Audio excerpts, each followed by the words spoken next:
So it's Easter, right? It's Easter today, right? I think it is. Sarah's usually the one, she's on top of all that stuff all the time. She loads the house with eggs and she does everything. Christmas, Easter, Thanksgiving, you name it. It's a major event. Now, it's not today. It's Sunday. There you go. All right, so what am I doing today? I'm going to share something a little, you might call it special, you might not. I was searching, looking for, I was curious about what happened to a rancher outfitter in the states of Colorado who had a bunch of absolute crazy ass shit going on his property. I was thinking of getting hold of him maybe for the future, and I did a search in his email, and I got a whole slew of emails from Scott Carpenter with him and Mike. Scott was helping him deal with what's going on in his property. So Mike shared publicly, there's no secrets about it, that's for sure. But anyways, I'm going to read the volley of emails that I had included with me.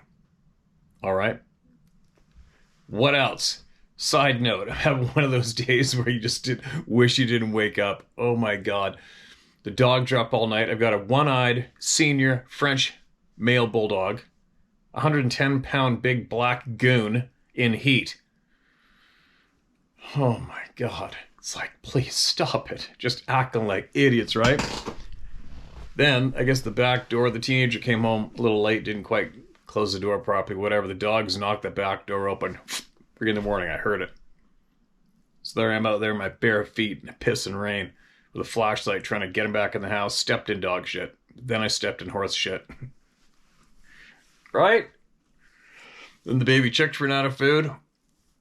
So I went into town thinking I had to hit the podcast with Nino, like at 11. Whip all the way into town real quick. Go to whip into town. I left my key on my pickup truck. My pickup truck battery's dead. So I grabbed Sarah's car, which is still here. Whipped into town. Drove by the feed store. It's closed. All right, maybe they open at 9:30. I went to McDonald's, had a coffee. Wasted half an hour, went back. Still closed. They got a gate across the driveway, so you can't go in and look at the door. I'm like, oh no. So then I go whipping up to the next pet food store. It doesn't have chicken food. We're out of dog food too. And it says open at 9. All right, it's 9:30. Go to open the door. It's locked. Open at 10. Phone home to the teenager. What time do you gotta go to work? Gotta leave at 10. All right. So I drive all the way home. Epic fail. Got to put my truck on the charger. She leaves with the T-Ho. Then I go to turn the water on because the horses are out of water. The water pump's not working. Go downstairs to the water softener and all that other shit. It keeps shorting out. So now we don't have any water in the house. One of those days. I'll tell you what. So then I came in here. Getting all my Zoom stuff ready, the camera set up properly, getting more quality video on it. Wait for Nino. Oh, it's Friday the 5th. We're having the podcast. So here I am. There you go. There you go. Got my book. These came in the mail. Now, what I did do is I actually added an additional chapter. But I don't like this double page. The double spacing. I don't like it. So I changed it. But there's 10 of these.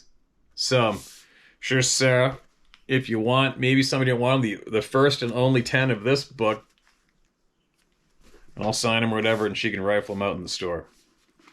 So then, I went on there again today to see about how hard it would be to do the color photo. So those are matte and color. And you got the option of glossy pages in color. And when I did the glossy pages in color on the hardcover, $54 US just to print it. So I took the color out, so it's glossy pages, black and white. Super pretty cool. I'm gonna order a version, but you cannot change it after it's published. So what I would have to do is unpublish the book, republish the book, and then hit the option for glossy pages and color for the hardcover. But I think taking down the spacing, saved a bunch of pages and might have brought it back down to a regular, normal frickin' price, right? So in the meantime, maybe on Monday, if everything's open on Monday, I'll see if there's some kind of local printer around here where I can get it done through them instead, and then Sarah can rifle them out. So there you go. That's the status on my latest hunting book. Now let's get into hearing some voices, shall we? I hear from a lot of people.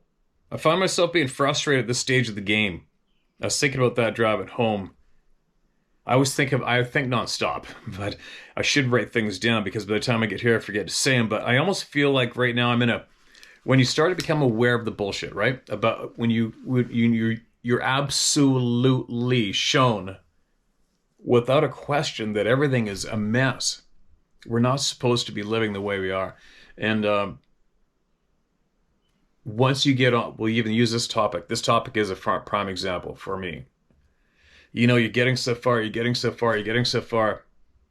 and the only way I can describe how I feel right now, I feel like I am in a course, a very hard course, say in university or something, and I'm not picking it up, and I really need to, and I'm really, really, really frustrated. That's how I feel. I feel the stage of the game for me, it's a little frustrating. I definitely feel ripped off, stolen from, intimately ripped off and violated and stolen from, for certain. I have that feeling all the time as I gain true knowledge. And it's funny, I guess it's possibly the ladder of emotions you have to go through as you figure out truth, right? But it's frustrating because you start, like, I'm driving along thinking, oh my God, why? Why do I feel so dumb as a pickle? I want to be smarter. It's that frustrating time as you climb up. And it's just a passage. It's just something we're all going to have to go through and grit your teeth, grin and bear it, and push through. Right? It's just like when I was trying to do something, I come up with a great idea of sharing knowledge. And they said, I kept on listening. I keep listening to successful people, not people that made money a goal, like you're going to become a millionaire. Get away from me. But truly successful people, I listen to them, and they'd all say that as you do want to change and move forward in this lifetime, you have to sabotage your previous existence. You got to sabotage it, which would mean sabotaging your career, your job, whatever you're doing, which I did. And they also said that as you go, you will come up with an excuse to quit every single day. You'll come up with an excuse to quit every single day. You'll question your sanity every single day. You'll be scared, terrified.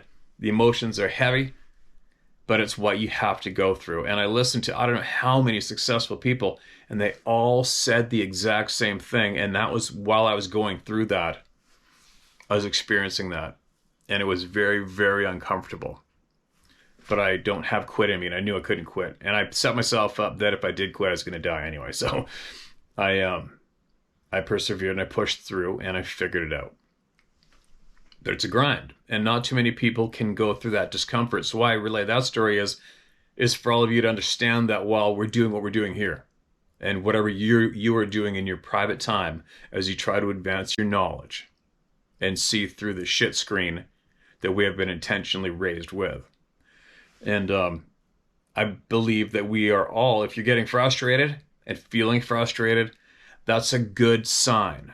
I believe that's a good thing. If you're getting frustrated with repeating emails, possibly as an example, you're getting frustrated with hearing, and you're kind of stuck, that's a good thing, because being frustrated is actually a good thing. It means you're uncomfortable, you need more, and you're going to get tired of being uncomfortable and frustrated, and you're going to finally figure it out, and you're going to go up. I hope I'm making sense to all of you who are possibly frustrated at this stage of the game as you look for truth in this topic. And a lot more, right? I guess that's what I'm trying to get across is I am very frustrated. I'm frustrated daily.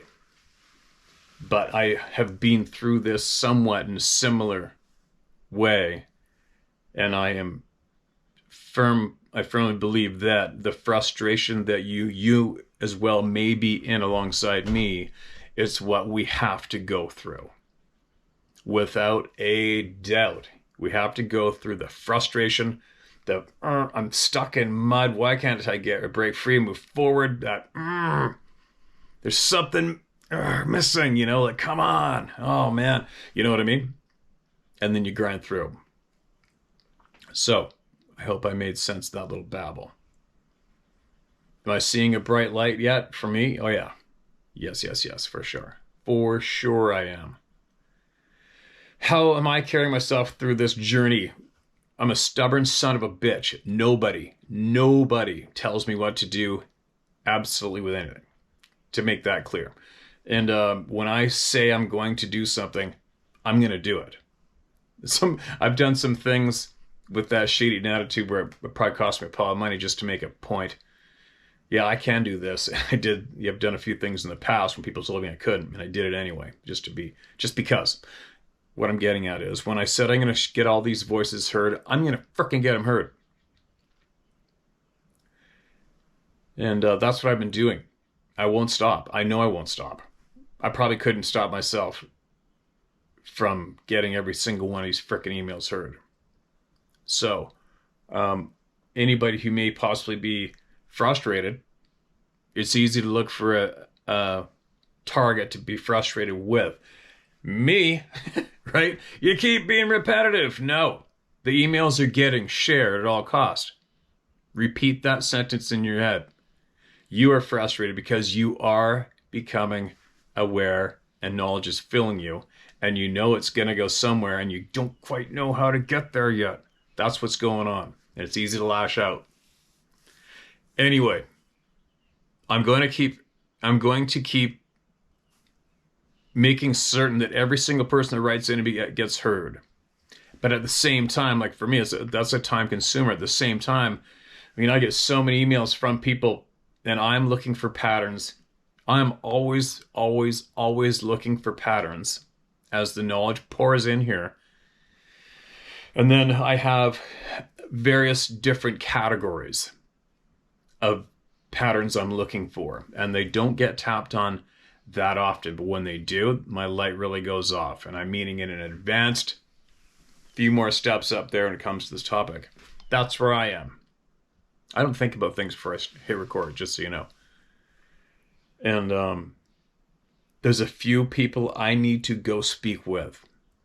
There's a couple of things that I need to do to confirm these patterns for me at where I am in my journey of myself becoming more knowledgeful and trying to, at the same time, run a farm, keep a business going, write books, do emails, feed animals, make sure I do what I love to do, and try to figure out what's coming in the future for us and what to do to make sure that everyone's safe, fed, and doesn't have any doors closed in their face and we're not held down. That's what I do daily. All right. There's a bit of a babble. I hope I made sense for all you guys. I know there's going to be a lot of people I'm not going to make sense to, obviously, but I know there's a whole bunch of you out there who are listening every single day and you're frustrated and you feel like you're in that bubble and you just can't get out of it and you just keep hearing the same shit. But that's part of it. I am firmly convinced that is part of our journey. We're going to have to be absolutely frustrated, and it's a good thing to be frustrated. You have to remember that, all right? Because that's what makes you go. That's what makes you go forward. But it also can be what makes you quit. Quitting sucks. Quitting is only for one group of people. Quitting is for losers. Yeah, I said it. If you quit, you're a loser. That's all there is to it. That's not being rude. That's reading your title. You quit, you're a loser. Don't quit. Now, let's get some stuff shared here, all right? This comes to me CC'd from the late, great Scott Carpenter. Colorado rancher Mike finally makes peace with the Sasquatch is the title of this email. For good measure, I asked for permission to share the encounter, and Mike gave his okay, as you can share to the public. It's the first sentence, so here we go. Steve, I have some good and enlightening news to give you concerning the Colorado rancher Mike that was having issues with Sasquatch terrorizing his home and destroying both property and livestock. The rancher rebuked them in December of 2019. This only partially worked. They stopped approaching his home, but did not stop them from wreaking havoc around the ranch, to include turning over the chicken house and taking all of his chickens, ripping the doors off of his hunting cabins on the ranch, breaking the doors in the barn to take horse feed, and throwing cut firewood at his house from some distance away. This continued through the summer and fall of 2020. I did not hear from him again until he emailed me on April 4th, 2021. During this email, he was again seeking help. Here is his email. Quote, Scott, it's been a while since I've reached out to you on this subject. During the dead of winter, there is minimal activity here at the ranch in regards to Sasquatch. I put many, many hours of thought into this. Why do they not respond to prayer here? Why do they seem to move out of this area during the snowiest months? Why is the activity so sporadic when they are in this area? Well, here we are starting spring in the high country. Calving has been in full swing. Repairs from winter's grasp are underway. And suddenly, activity has once again started. I put many prayer symbols around the property, only to have them either vanish or to be destroyed. I've had 6 calves this last week simply vanish. No kill sites, no body parts laying around as typical of predator kills. No, not one simple sign of anything. My full-time ranch hand recently found a calf dead in the V of a very large pine tree, 14 foot 8 inches off the ground. I went to check the area once he returned with the news. There were no lower branches below 9 feet, and there were no drag marks in the soft soil. There were no drag marks on the calf either. Anytime an animal is dragged off, there's always signs of that in the hide, where the hair has been rubbed off from being drugged. All 4 legs were broken, and the neck was also broke. Nothing was ate on the calf. There were 0 bite marks, no bullet hole, not a single thing that would indicate predator kill. If what you believe it's correct about these beings, then why do they need to eat? Why do they follow the seasons like other big game? If these beings are spiritual realm being, then what's the need for normal hunting, gathering type life? Wouldn't the Nephilim be a spirit and not a surviving being? Please, Scott, I have to understand this more in order to bring either a truce, so to say, or in the case that can't happen, I must defend our ranch against them. I'm open to any suggestions you may have. I've tried the prayer suggestions, and there was absolutely no change in their behavior. They continue to tear up my spike camp cabins. They continue to destroy feed and the chickens. They are now killing or taking calves. This has to stop one way or another, be it some type of mutual understanding or by force. I'm at my wits' end with these beings. Thank you, good sir. Bless you and your family. Then you repeat, who is this now? This is Scott writing again.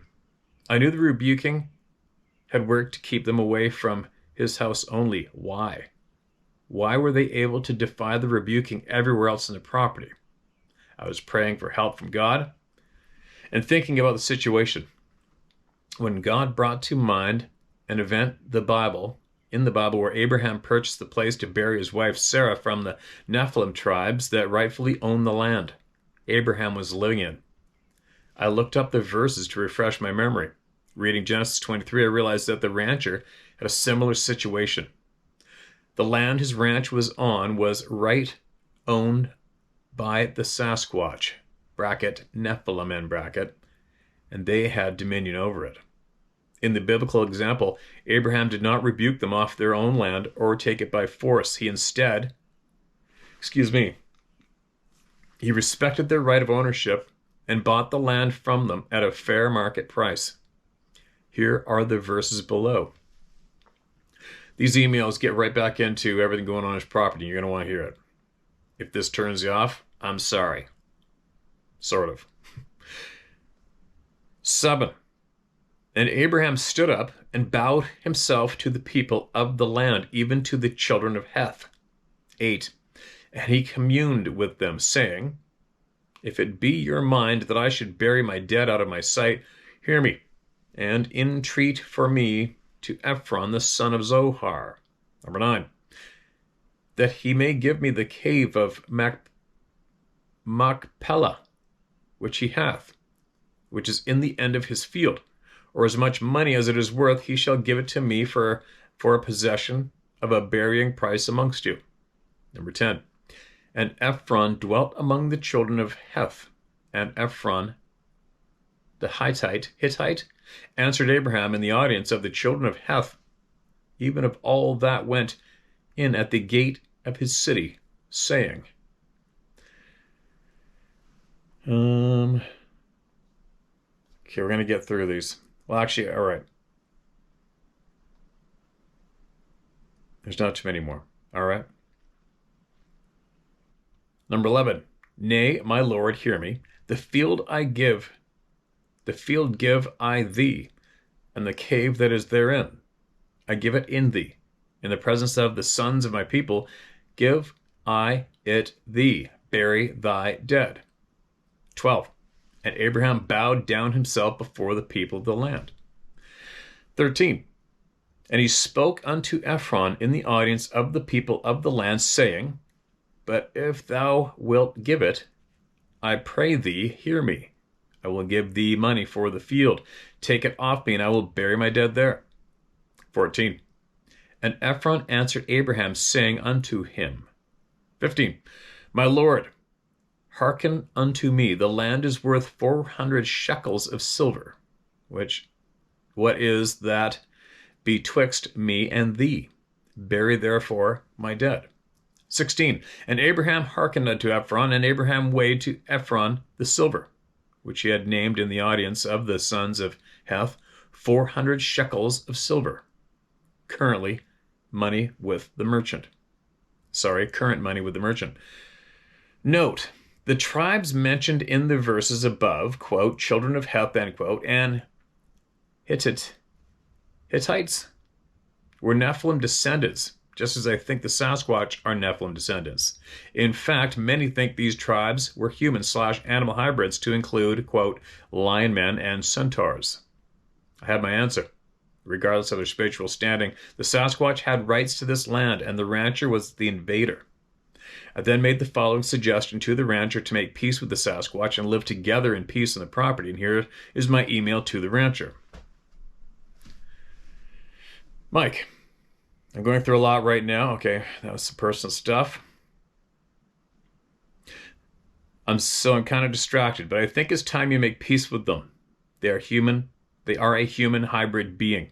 Depending on the genetic purity, their abilities vary. But they must eat, poop, and have the same wants, needs, and emotions we have. I still believe in faith/prayer, but you're dealing with Sasquatch that were on the land before you arrived. I'm thinking that affects things since they are on their homeland. I think rebuking will keep them from harming you and your family or coming to the house, but it won't force them off of their territory. I propose you make peace with them. Talk to them.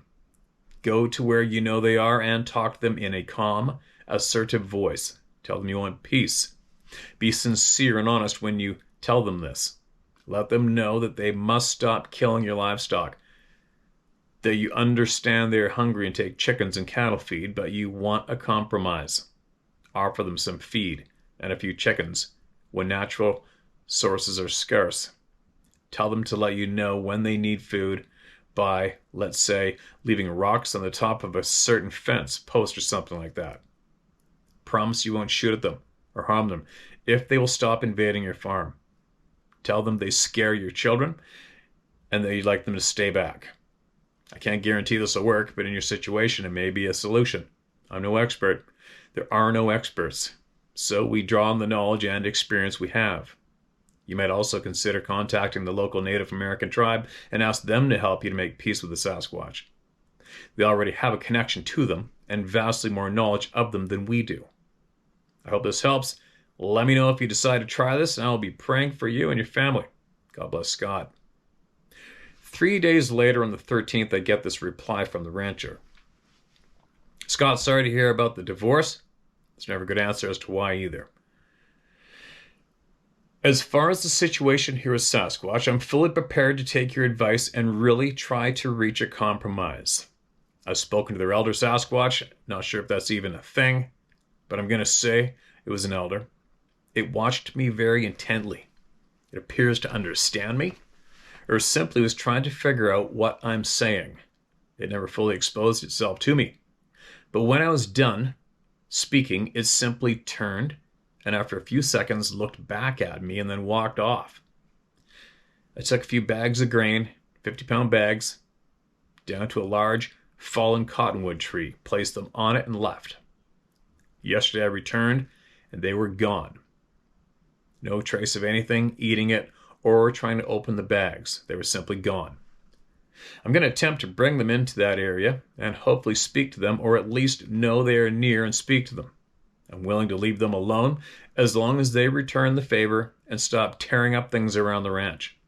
Thanks again. Good luck on all the trouble you're going through too. Praying for you as well. Then a day later on the 14th, I went to every spot on our ranch that has the most activity with the Sasquatch. I've spoken to them at each spot. I left truce gifts of grain and meats. Not sure if they were present while I was speaking out to them. I plan to return to these spots on Friday and see if any of the items are gone. I hung several chickens by their feet using hooks in spots that no one could simply pull them down.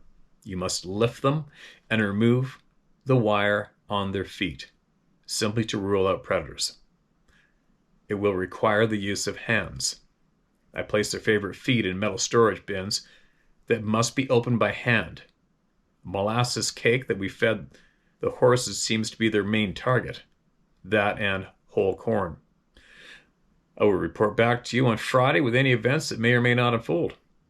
On April 27th, I received this email from the rancher. Since I did the things you suggested, there has been no malicious activity from them. Both of the cabins we use when guiding hunts are still in great shape. Normally they have things tore up pretty frequently. No more theft of calves or chickens. On Friday, I got up to go feed, and there was a pile of shed horns laying directly behind the UTV I use daily around the ranch. There was 4 elk horns and 6 deer horns, all sheds stacked in a neat pile. I know damn well I didn't put them there. I know my wife didn't. I know my 4-year-old did not as well. I keep hundreds of sheds in the garage where I keep many mounts and all my reloading stuff. The door to the garage is always locked. I found that very strange, as these were all dark horn, meaning fresh sheds. Typical sheds I find are usually light colored due to the sunlight, and being last year's sheds. Bags of feed were taken, not opened and eaten, as if any other critter would have done, but zero sign of any grains in the ground. They were carried away. The chickens I tied in the tree were untied, and the wire is still there. So again, no other predator could have untied them. And Scott responded, "Great news, praise the Lord. I'm so glad they heard you and made peace." His final response, Mike's final response, is on April 29th. "I can't thank you enough for this insight and recommendations for dealing with these beings. Steve, I think this is another big piece to the puzzle concerning the Sasquatch and how to deal with problem clans that will not respond to normal solutions. I thought you'd be interested in how this finally worked out. You might also want to share this. I would say keep the guy's name out of it, but since he has gone public with the story already last year, as far as them tearing up his ranch, this is already in public domain. This may definitely help others who are dealing with similar circumstances. Take care, Scott. There you go. Then I found another email here. Now, when was this one? 2127. Sorry. 21. Oh, this is later. Okay, moving up. Sorry, I got them all stacked in here. All right. Bear with me a second, you guys. It's a long, long, long folder of emails. Tell you what. Worthy though, right? Now this, oh, come on, seriously? Sorry, guys. Okay, got a reply. Man, the notes on your phone will tell you what, once you lose your spot, your thumb is ripping up and down. Here we go. Another email attached. This is later on. Mike the Rancher update. Sustained success with bartered deal. Steve, hope this email finds you well, my friend. Below is an update from Mike the Rancher. Having him make... It's all right. Having him make an agreement with the Sasquatch and stick to it has been successful and brought peace to Mike's situation. I think it would be beneficial to others to share Mike's story on your channel. It's a successful resolution to a bad habitation issue with the Sasquatch. If you like the complete story, let me know and I'll write it up and send it. God bless, stay safe. Okay, so via text message, Mike says, been very quiet around the ranch, not one single thing to report. The usual tracks away from the house, but zero, and I mean zero issues since my ultimatum to the Sasquatch. What's your honest opinion on this Edgar feller? I'm really on the fence about trusting anyone with this much supposed information that does not show any, unlike you have for years. Hope these days find you well and blessed. Praying for us all, Scott. God bless you, bud. Scott says, great news. Glad they're leaving you alone. I think Edgar is being honest. I heard similar encounters where the Sasquatch are observed going in or coming out of portals. Mike says, let me pick your brain here.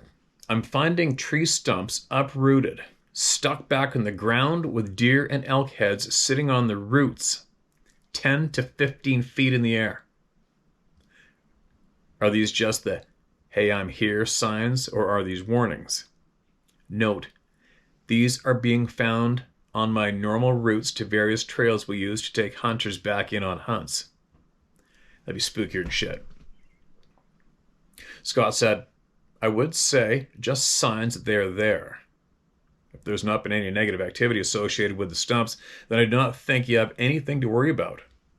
Mike replies, I found the elk head on one, the exact deformed left side antler and perfect 6-point side that I shot 2 years ago that something stole from the hunting cabin.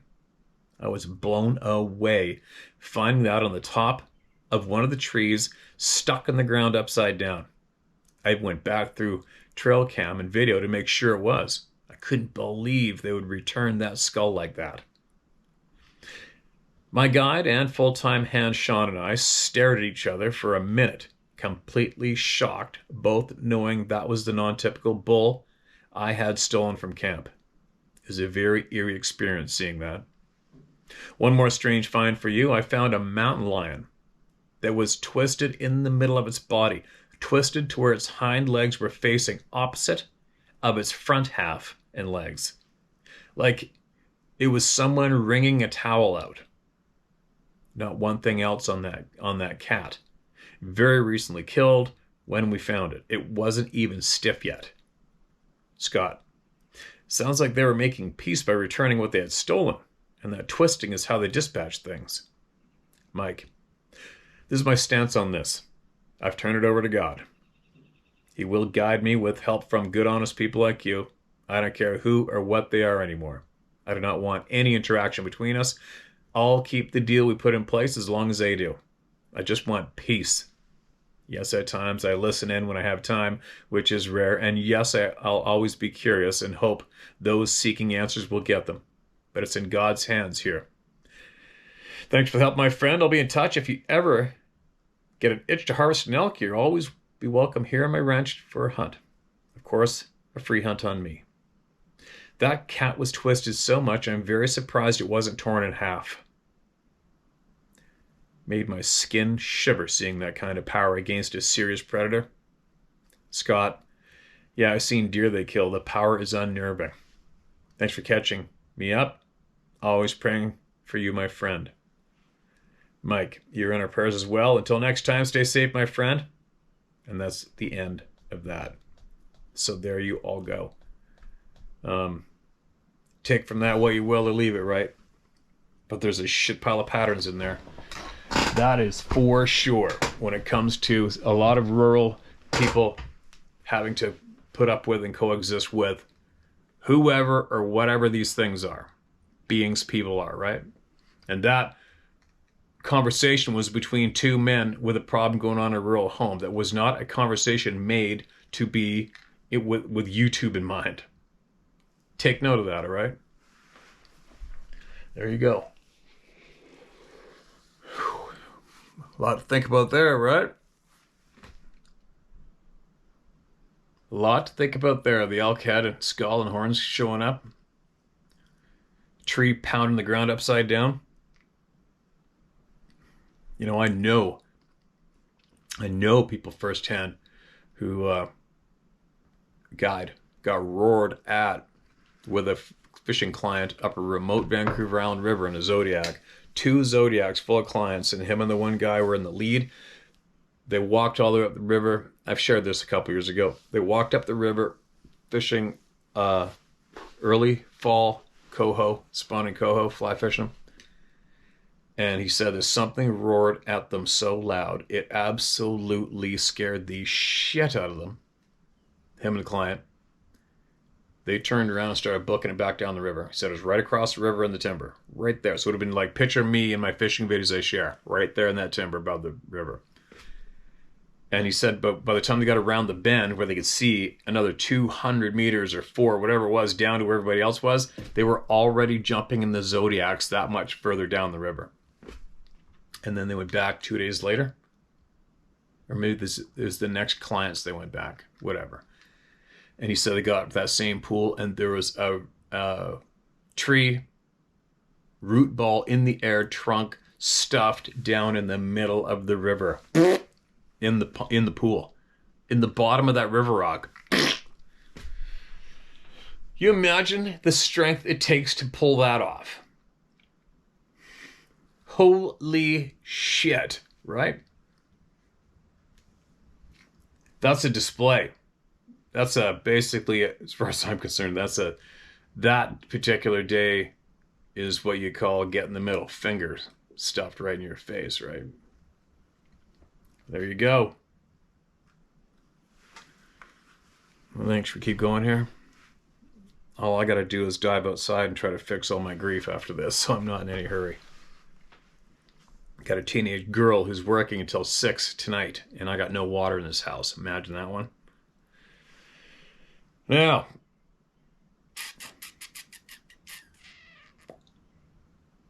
how about this one? How long is this? It's fairly long. All right, I'm going for it. Won't get read by itself, right?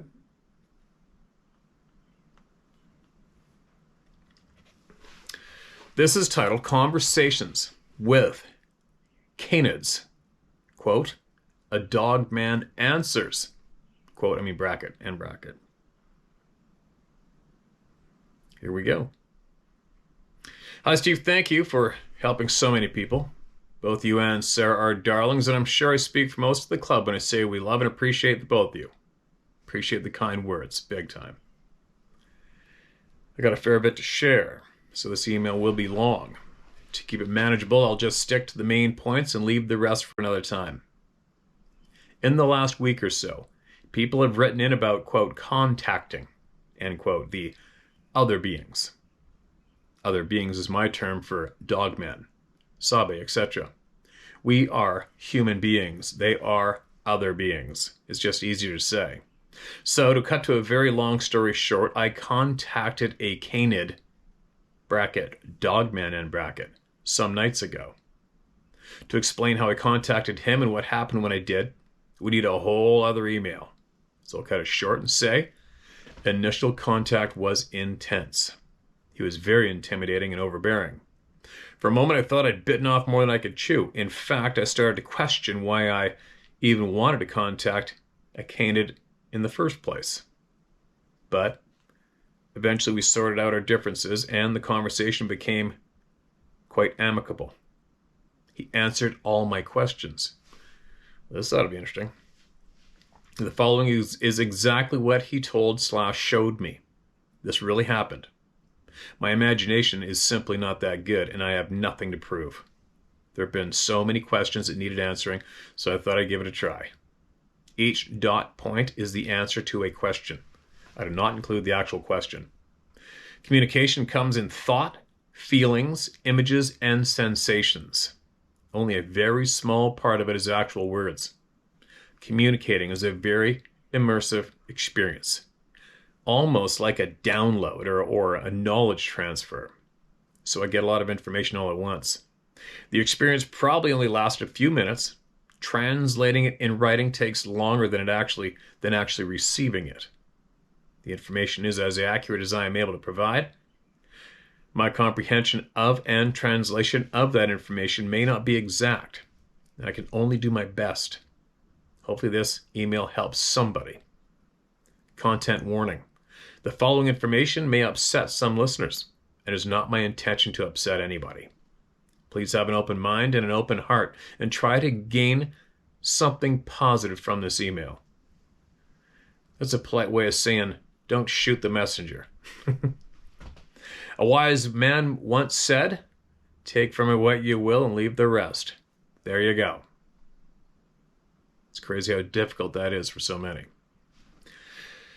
Point. Canids are like us. I don't understand exactly how, but he was adamant about this. Another point. You can't rebuke a canid in the name of Jesus, just as you can't rebuke a human bully in the name of Jesus. Rebuke a bully who is busting for a fight, and you'll get a knuckle sandwich and be called a crackpot. It just doesn't work. This doesn't make them evil, it's just the way it is. Canids are the same. Point. They chase and scare humans and some animals for sport. They're good at it, and they enjoy it. It's fun for them. Think of a dog bowling through a flock of seagulls on a beach. The more squawking and feathers, the happier the dog. The dog has a thrill to see them scatter. The seagulls, on the other hand, probably think the dog is an evil demon from hell out to terrorize them. The dog doesn't care how the seagulls feel. It's only out to have fun. Point. He said they come here. Let's start that again. He said they come here for recreation. For them, coming to this world is like when we go on safari. We go to experience interesting landscapes and strange wildlife and generally have a good time. So do they. Point. Apparently, they came here on some sort of ballot system. Individual canids get chosen to come. It's also a bit like winning the lotto. I don't know who or what does the choosing. He didn't say. It was like I was supposed to know. Some canids are very good at what they do or are more high-ranking and get chosen to come more often. Point. I don't quite understand what he meant by good at what they do, but it vaguely resembled some sort of military-type reconnaissance, as well as their skill at driving up the fear factor. The images he gave me made no sense to my cluggy human mind. Point. He tried to explain about the fear factor. My word. Apparently fear is farmed. They drive up the fear to feed the entity.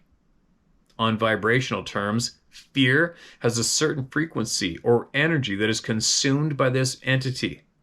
The entity thrives in that particular frequency, nothing more. It's not interested in that food it eats.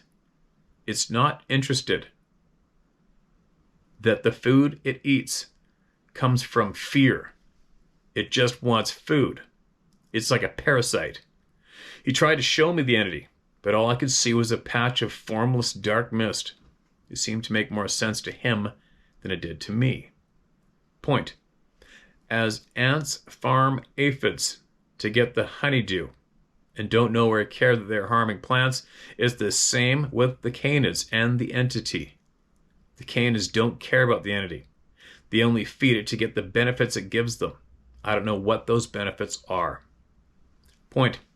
According to him, our world is always dark. Even daylight is dark for them. The light in this world is different from the light of their world. He showed me a glimpse of what he sees. Everything seems less vibrant, almost cool looking. It seems to be lacking radiance/energy. I'm not sure if it's some sort of black and white version, or if it's because the vibration of our world is so different to theirs. Point. He showed me a glimpse of his world. It was blindingly intense yellow light. I couldn't see anything, but I felt a vague sense of being in a desert, if that makes any sense. Point. He showed me the path, my word, a golden line, a track they used to travel between realms. My brain interpreted it like a golden figure 8, made of 2 triangles. The apexes of the triangles meeting in the center, and the flat bases were the top and the bottom of the 8. The apexes of the triangles meeting in the center, and the flat bases were the top and the bottom of the 8. Apparently the path is multi-dimensional, but I can only see it like a flat shape. Point. They open what he called gap ways, his word, to enter and exit realms and travel on the path. It was like the gap way was the doorway onto the path. Not at all like we imagine a wormhole or portal to be, as in a tunnel to somewhere else with an opening at each end. It was more like a garden gate. Open it and step out onto the path. Point. Apparently there are limited gapways in a given realm. They can call the gapway to them if they need it. But generally, the gapway stays in that realm and they leave it behind when they travel to somewhere else. Point. He showed me a gapway. It was a clear ball that almost looked like a clear plastic basketball. At least that's how my mind interpreted it. Excuse me. It had what vaguely looked like a golden/yellow flame inside it, and also something vaguely mechanical looking in the middle, to which the flame seemed to be attached. Point. He showed me red and blue orbs, my word, and explained that they were byproducts of opening a gapway. That the orbs are the difference in energy/vibration/frequency between the place where the traveler was and the place where they are going. This is all shown to me in pictures and feelings, so it's hard to put into words. The orbs were life spark, his word. Some orbs last a long time, others are only fleeting. Some orbs have sentience, others don't. Point. He was surprised, absolutely floored, in fact, that I had consciousness. He realized I did during our initial contact, and this, actually, was what changed his attitude toward me and allowed us to begin our conversation. Apparently they are taught that we are mindless programs, completely unaware and useless. That we are just a shell, an automaton.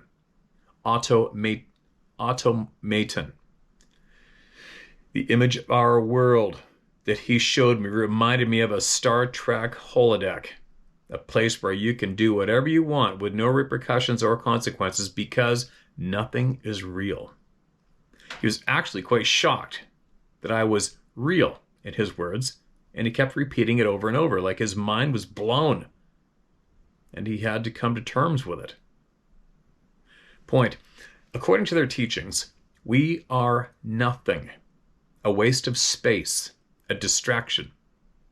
They lost respect for our kind a long time ago, and now our only value is to feed the entity and provide some entertainment. We are not worth their time other than that. You know what? That sounds kind of fits, doesn't it? Point. He said some of his kind enjoy observing us because we are intriguing. We follow the same routes, day in and day out. Even our thoughts are limited to a single track. Our minds are noisy, busy, and cluttered, and we never see beyond the narrow, dark space that we live in. We are loud, even when we think we are quiet, which is very humorous to them. We are stupid and dull, and we disgust many of his kind. He made that quite clear. Really. Meanwhile, he's ramming his nose up his buddy's asshole while they're walking down the trail daily. Sorry. Some get a thrill frightening people out of their mundane routines. Then they sit back and see how long it takes us to slot back into that same boring pattern again. They find it hilarious. They have 4 rules. Do not engage, tread lightly, leave no trace, and leave the way you came. I can only guess what these rules actually mean. I'm certain their meaning is not what we would interpret them to be from our limited human perspective. Point. He told me that love is the currency of the universe. His words, believe it or not. That love is in everything that has the life spark. That the life spark is in everything. Even rocks. His words / images. That humans no longer have tendrils connection to the universe. He showed me pictures here. His universe is not our interpretation of the universe. He was speaking about the pervasive flaw that unites everything, not our basic idea of stars and galaxies. When we lost those tendrils, we became the disgusting, mindless automatons. Point. Because we are apparently such an insult to the other beings' intelligence, they will not help us. We're not worth their time. Our problems are not even on their radar. We don't try to help ourselves. We have not proven our worth. They have more important things to do than get involved in our miserable existence. Because remember, we don't even have consciousness in their eyes. Believe me, I can't stress enough. They see us shameful. The feeling I got was like we haven't let the side down, so to speak. That we have hurt them deeply. Point. He did not understand what indigenous meant, but he showed me that the females go missing because they make good breeders and apparently taste good to the ones that eat them. His words / pictures, not mine. Humans are taking humans. Those humans serve something else. He's not sure what, and he would not elaborate. He showed me a school locker, gray vehicles and uniforms. I saw the front corner and small round headlight of a very large, square, boxy, 4-wheel drive type of truck, a different shape to what we've seen on the road. I also saw a group of gray-clad men from the waist down. Their pants were tight on the ankles, but the legs were kind of baggy. They had black, short work boots.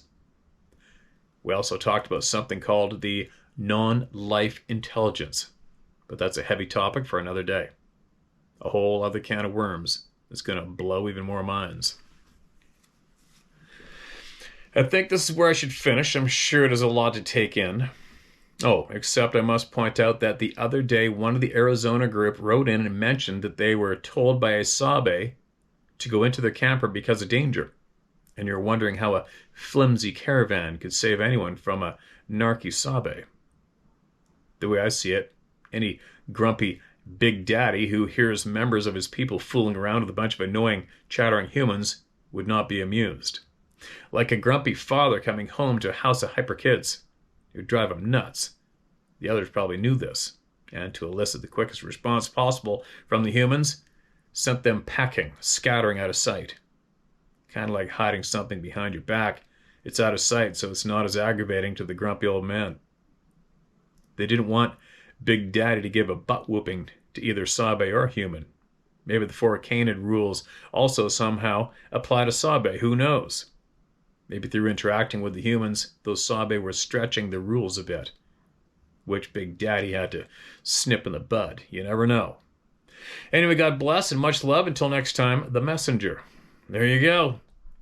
There's a bunch in there, isn't there? There's a bunch in there that makes sense to me. It's one part that can throw you off is when how can a being like this who shows such disgust, zero respect for, mocks, insults to the max human beings, but that same being can speak about love? Huh? How does that work? And the dogs are going crazy on something. I wonder if somebody's here. Shouldn't be, but you never know. And they're in the pen, so they can't go chew them up.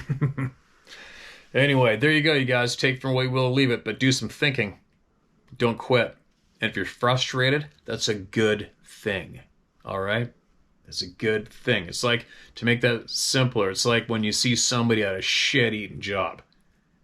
Just a real stupid waste of absolute time, shitty job. And they're frustrated and pissed off. That's good. Because it means they're not going to stay at that job long. They need to be frustrated and angry and uncomfortable. Right? So, if I'm just saying, I'm going to repeat myself again. If that's where you are right now with this topic, it's a good thing. All right? Because it could be the opposite. Just comfortable, sitting there with your tongue hanging out, licking the window the odd time, and listen, well, that was a real good one today. I can't wait till tomorrow. See ya. Right? You don't want to be comfortable. Not when you're trying to get better. Not when you're trying to get smarter. Not when you're trying to learn more. Not when you're trying to pull something off. You do not want to be comfortable. And I am not comfortable. Anyway, share my story at howtohunt.com. If you don't hear from me again, it means I electrocuted myself trying to figure out why my water pump isn't working. Share my story at howtohunt.com. Get it to me.